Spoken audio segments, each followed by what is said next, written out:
Shalom. Shalom. All praise to you. Gmsboston. Just going to get a quick live show before we start the Passover. We're in that Passover ceremony night where we're embarking upon another Passover 2018. Lord willing, it's the last Passover. But, we're going to keep enduring to Yahweh Shai brings us up out of here. So we're just going to go live. We're not going to film any of the Passover itself due to the fact that it's a solemn assembly. It's not meant to be, shown, all throughout the world, so people can comment on how great somebody dances or how great somebody sings. Somebody give me Exodus 12. We'll start at 7. The scriptures. The Lord gave us specific instructions on how to hold this Passover, how to hold these Passovers. Well, we gotta read it. Exodus 12, verse 7. It reads, "And they shall take of the blood and strike it on the two side posts, and on the upper door, the posts of the houses." Right, and striking of the blood is primarily to avoid the judgment, because the judgment is coming down by the death angel, and when that death angel comes down, he's coming down to smite and kill, anybody that's not under the protection of the smiting of the door, the lintel of the blood. Okay, so what we're doing right now, essentially, we're praying that the Lord passes over us, passes over the judgment over us. You see? Go ahead. "Wherein they shall eat it, and they shall eat the flesh in that night, roast with fire and unleavened bread." Right, and this is how you're supposed to prepare the Passover, the lamb. Roast with fire and unleavened bread. You don't have an option to cook your meat half done or boil it, because it tells you not to do those things. And as you see all these other Passover groups, man, all these other groups who are holding the Passover, you gotta wonder, man. You gotta wonder if they're taking specific orders on people's preparedness of their food. How do you want your food cooked? How do you like your lamb? Go ahead. "And with bitter herbs they shall eat it. Eat not of it raw, nor sodden at all with water, right? Roast with fire." Right, and I firmly believe, and this is just, I speak as a man, I believe some of these groups, man, they're just not even taking heed to what these scriptures are saying. I believe they're probably seasoning shit up, paprika, seasoned salt. I mean, you gotta ask yourself, you see the shit that the shenanigans they're pulling, so why wouldn't they do that? Go ahead. "His head with his legs, and with the pertinence thereof, and ye shall let nothing of it remain until the morning. Go ahead. And that which remaineth of it until the morning, ye shall burn with fire." Right, so that's how you're supposed to hold the Passover. Now being in this wicked ass kingdom, we can't roast it the way the scripture says on this part, because we probably get charged for animal cruelty. You see? But this is why in the place of drawing water, we gotta rehearse the righteous acts. So when the Lord said, you gotta eat this thing with your shoes on, eat it in haste, eat that bitter herb to bring you back into remembrance. These are the traits that the Lord wants us to remember, and this is why we're being brought back into remembrance, because we are those same men, that come through the Red Sea. We are those same men being brought back to remembrance.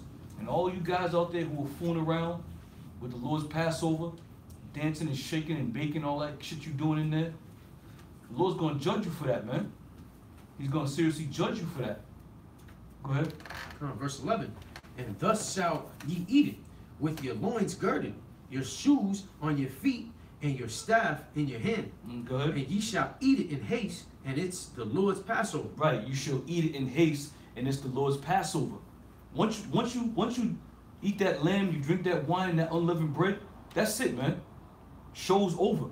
It's time to go home, get secured in your homes, and pray that the Lord have mercy on you, man. Go ahead, brother. Yeah, I was gonna say, a lot of people, what they do is they think the ceremony is isolated, but that night was a whole night. They were waiting throughout the whole night for that death angel, which was Yahweh Shai, to come through and smite all the firstborn. So there wasn't this thing where everybody was okay, the ceremony's over, let's have a good time and let's celebrate. We're getting ready to get out of Egypt. they were probably laying in the bed. You had people like sitting there looking around, looking out the window. You don't know. You didn't know what was going to happen that night. All you knew was that death was coming. So that spirit that you have in you, there's a sense of urgency. There is no enjoying the ceremony's over. This was after the ceremony, because a lot of people did that last year because we had things to say about the way people was treating that night. The whole night is the Passover, not just for a few minutes while you're doing the ceremony. The whole night is the Passover. You don't know what type of death is going to come, man. This whole night is to be taken seriously. Not just the minutes of the ceremony that y'all up listening to rap music and dancing and jumping around in the camera. The whole night is a solemn assembly, not just the ceremony. Book of First Ezra, chapter 1, verse 21. Yea, and all the kings of Israel held not such a Passover as Josiah, and the priests, and the Levites, and the Jews held with all of Israel that were found dwelling in Jerusalem. In the 18th year, in the reign of Josiah, was the Passover kept. Right. This day is a day to remind you, of the power of the Lord, to put you in the mindset of the Lord ain't playing. This not a day of it's not a celebratory day. And I did a show on this a couple months ago. So we had Passovers in ancient times. This brother's reading about Josiah's Passover, but there were other Passovers. There's been Passovers for thousands of years. We're just now getting back into it now. Us. But Passovers have been going on for thousands of years. But if you understand the scriptures, you know that everything post Yahushua, you should do it the way Yahushua did it. And their ceremony was solemn. It was quiet. You didn't get a sense of a jovial feeling when you read about the Lord Yahushua's Passover. It wasn't elaborate. It was very simple. Just him and the 12 were there. Okay. There was no party. There was no music going on. You didn't get that sense when you read that. Here it is. The Lord Yahushua was getting ready to die, man. The Lord Yahushua was getting ready to be hung on the cross. You think he was up there smiling at them? While he was breaking the bread and passing them the bread, while he was passing them the wine, do you think he was there smiling and hey brother, I'm glad you're here? No, Judah. Right. He was getting ready to die, man. He had a heavy heart. He had a heavy heart. It said that he went. If somebody could find that, when he went to Gethsemane, he asked, "Could you not wait for me a moment here while he went to go pray?" He said, the scripture said he began to be sorrowful and heavy, man. He was about to die. He knew he was about to go through the worst pain in his life. So that feeling, they took on the same feeling that he had. That same vibe, that same vibration that he was putting on, because they saw him. He was like, oh, this is a dude, he was walking on water. But look at him, he's not acting like that same guy. So you have to know that they took on that same, like for instance, when you're a child and you see your father, he might have lost his job or something, you see how sad he is.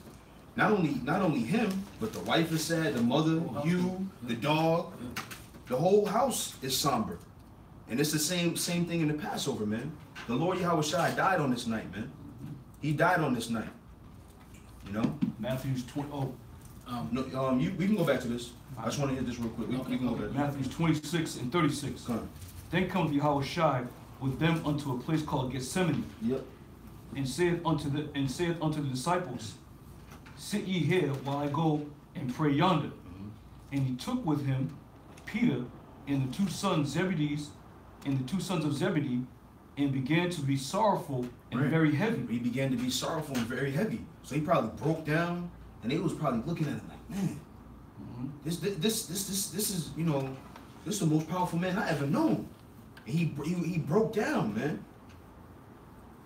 Then go ahead, Charlie. You ready? No, you got it. Go ahead. Then said he unto them, my soul is exceedingly sorrowful, even unto death.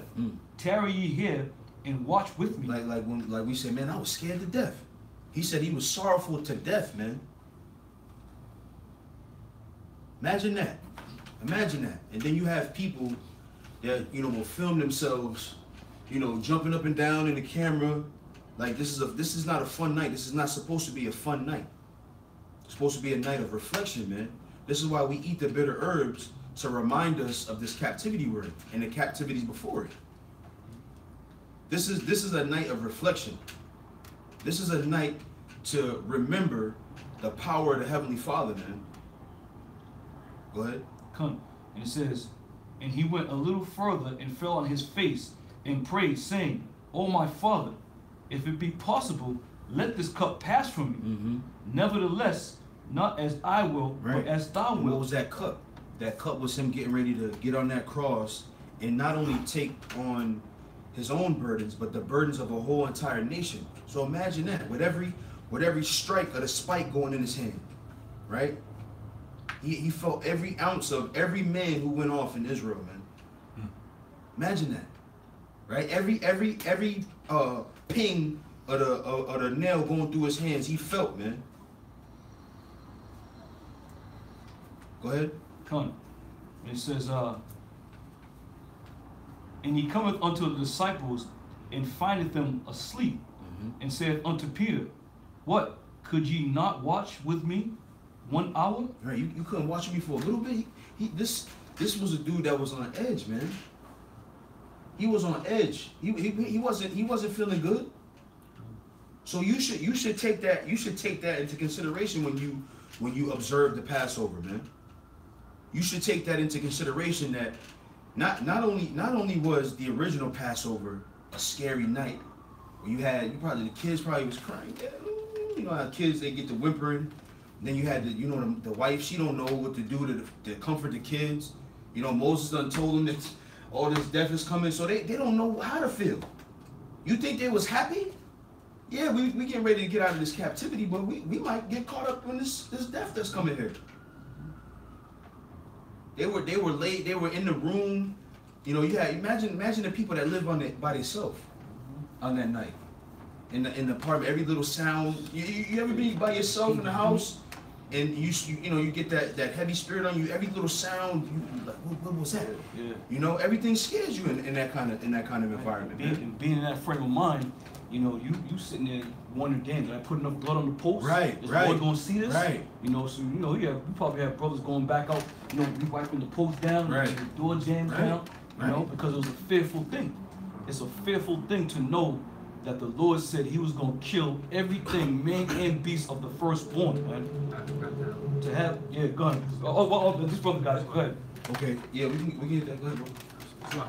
No, it's so good. Exodus 12:12. For I will pass through the land of Egypt this night, and I will smite all the firstborn in the land of Egypt. You see that? All the firstborn in Egypt was done, not just the firstborn of men, the firstborn of the men, the firstborn of the beasts, the first fruits that came out of the ground was going to be destroyed. Everything. You're not dealing with a happy time. Now, at the back end, you say, okay, we get ready to get out of this captivity finally.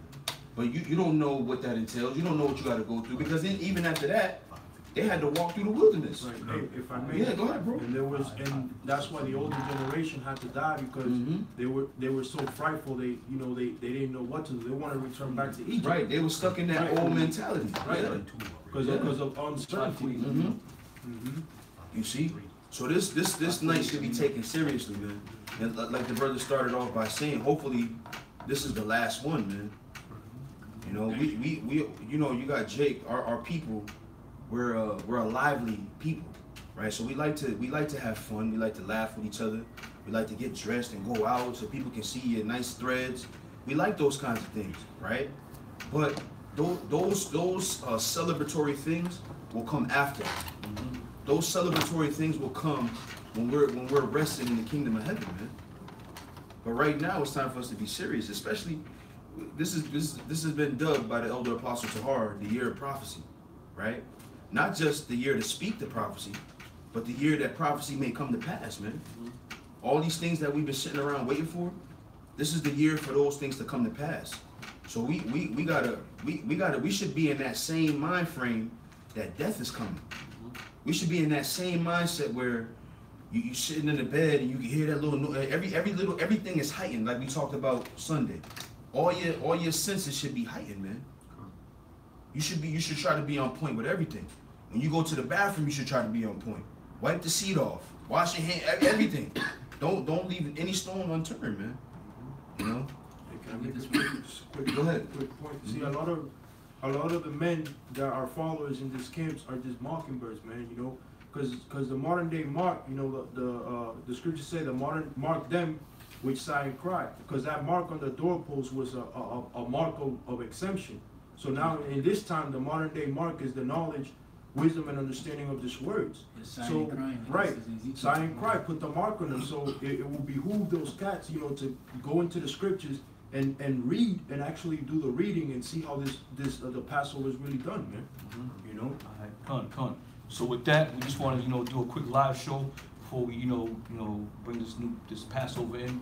Lord willing, the Lord have mercy on all of us brothers throughout the four corners of the earth who are operating under the spirit and power of Yahweh Bashmi Yahweh Shai. So with that, we're going to say you brothers, we'll see you brother on the other side, and we'll say shalom.